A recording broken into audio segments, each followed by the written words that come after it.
Hello again, whiskey friends. Thanks for joining everybody for another whiskey review. And today's review I am quite excited about because this is essentially the sister release of one of my top 10 whiskeys of the year.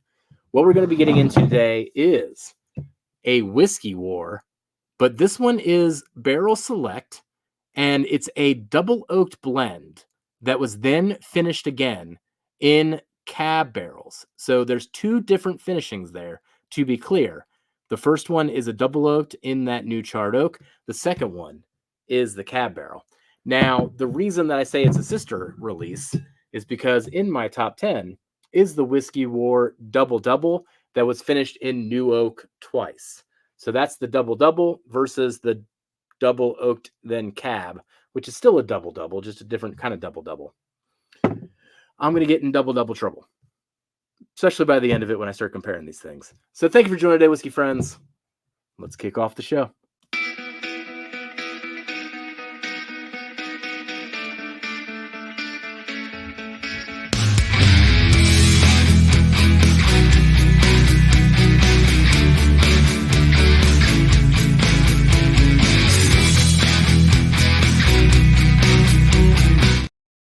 Oh, I forgot to show this off the top too.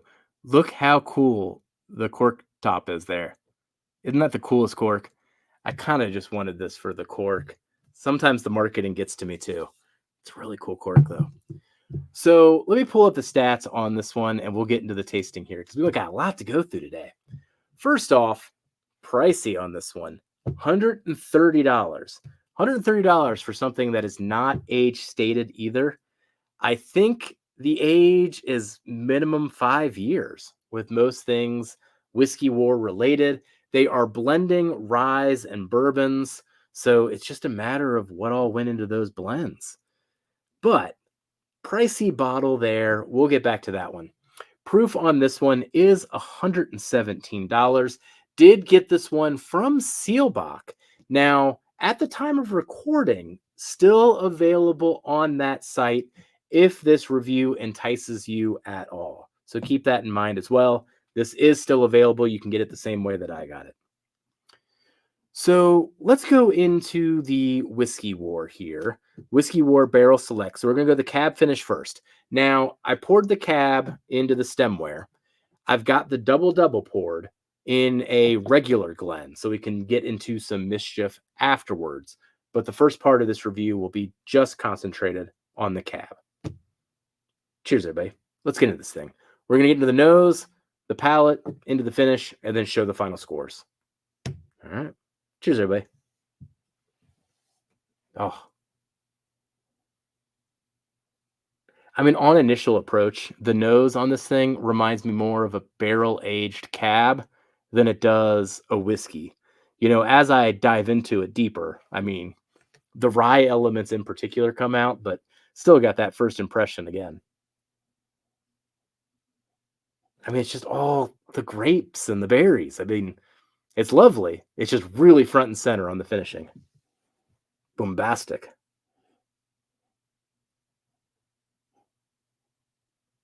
What follows after that, trying to get behind the wine influence, is generally the rye. Now, this is a blend of ryes and bourbons, to my knowledge. But the rye is really what stands out. What I think about the most is essentially lemon bars. So a layer of crust, the lemon custard, and then powdered sugar all over the top of it. Underneath that, there's something a bit darker, probably coming from the double oaked elements. I mean, this hits so much wood. But it's like smoky, like burnt and smoky, burnt toast. Bit of pepper there too, black pepper.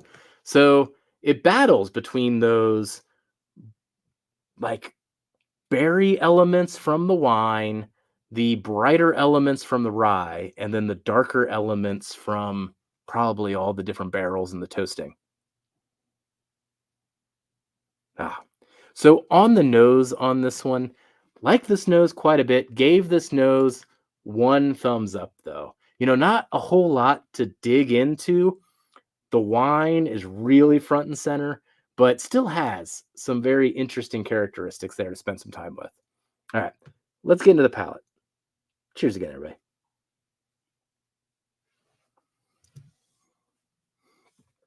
Oh my gosh. You ever have a cab that's just real spicy?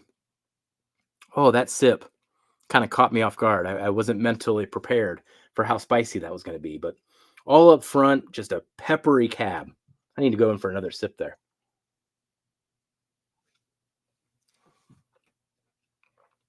Yeah, all berries, grapes up front, loads of rye spice and pepper. Tip of my tongue is even tingling still. Um, Bit of citrus and those toasted elements still come through. I mean, it's like a toasted marshmallow, so you do get that from the double oak nature of the thing. Even comes across like a macaroon. Hmm. All right, let's go in for another sip. See what I get mid palate.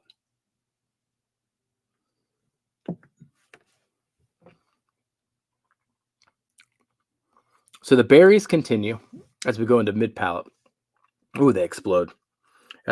Still balances between the light and the dark. Really a rye leaning blend. Mid palate still brings me back to essentially those lemon bars.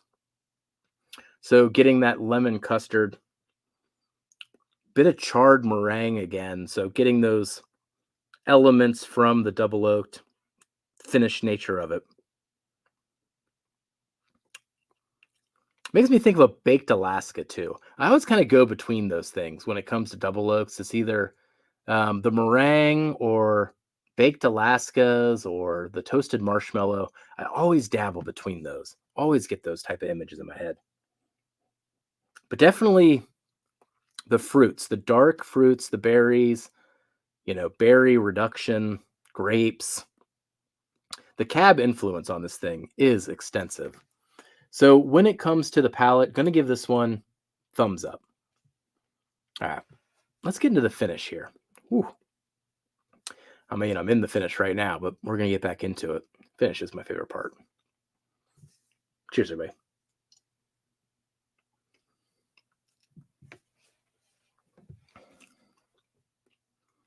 Ah, see, to me, it all comes together on the finish. It's almost like there's this outline of an image I'm trying to describe, but then when the finish comes, it just comes in high definition.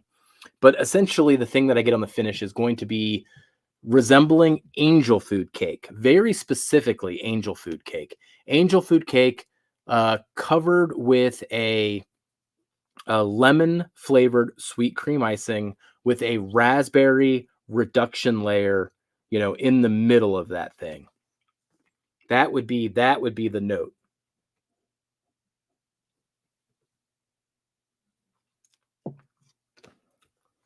Still a lot of the toasted nature on that back end too. So the toasted marshmallow comes through as well. Maybe some toasted fluff on top of that angel food cake.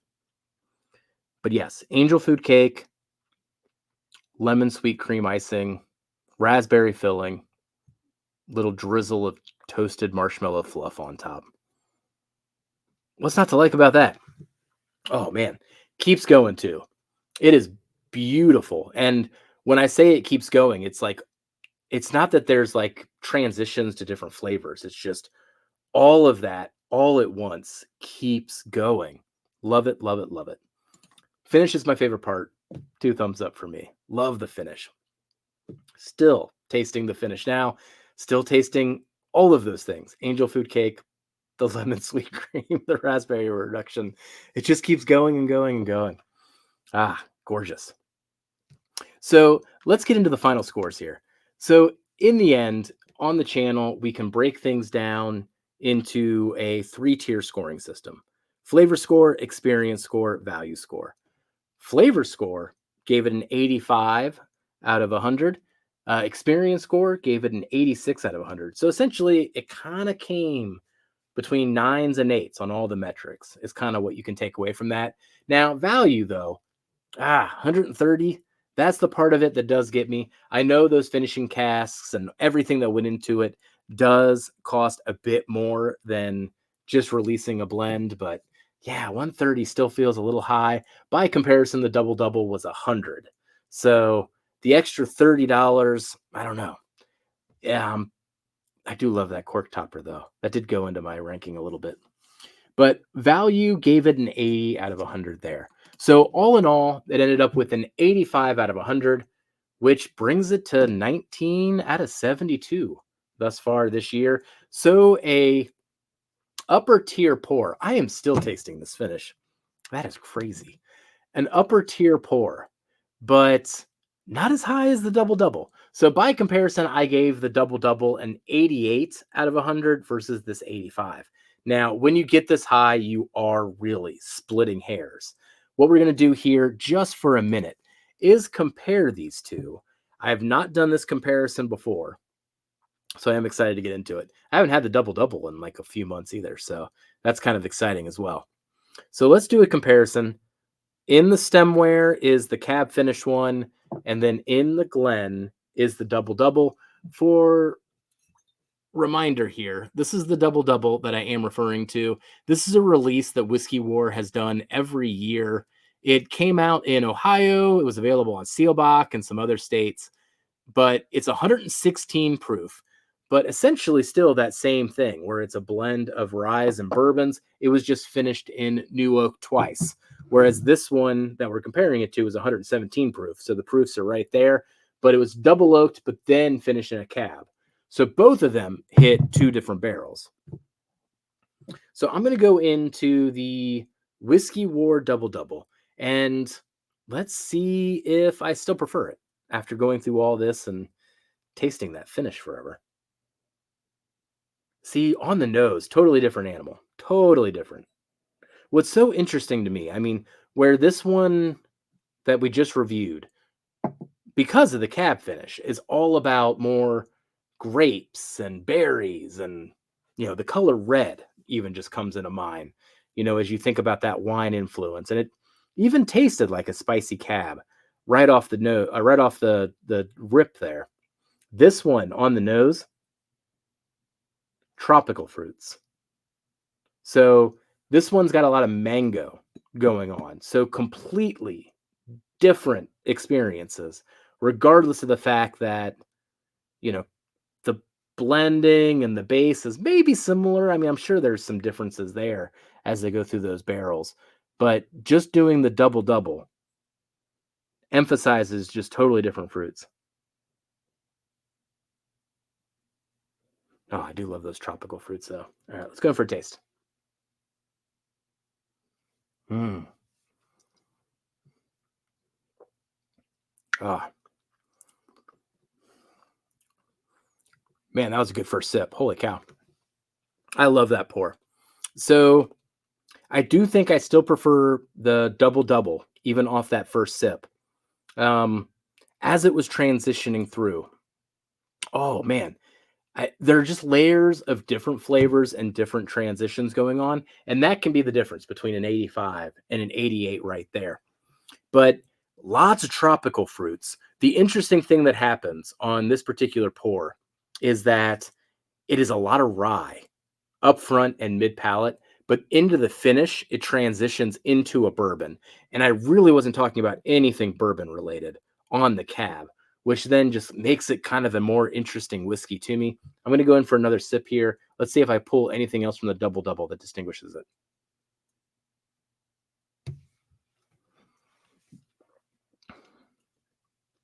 Oh, man.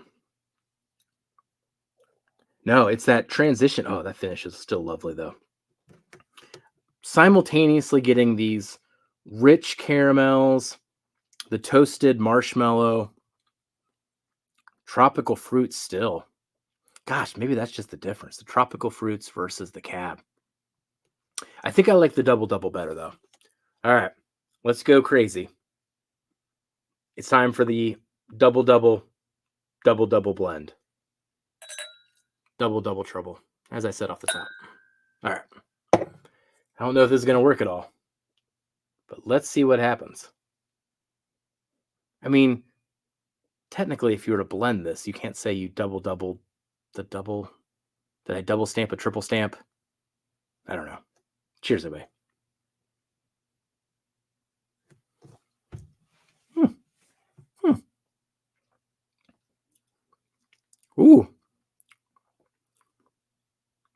That's pretty darn interesting. That was actually a pretty exciting blend. It retained, oh my gosh, it retained the characteristics of both of them. I wonder if this had more time to mingle, if that would still continue.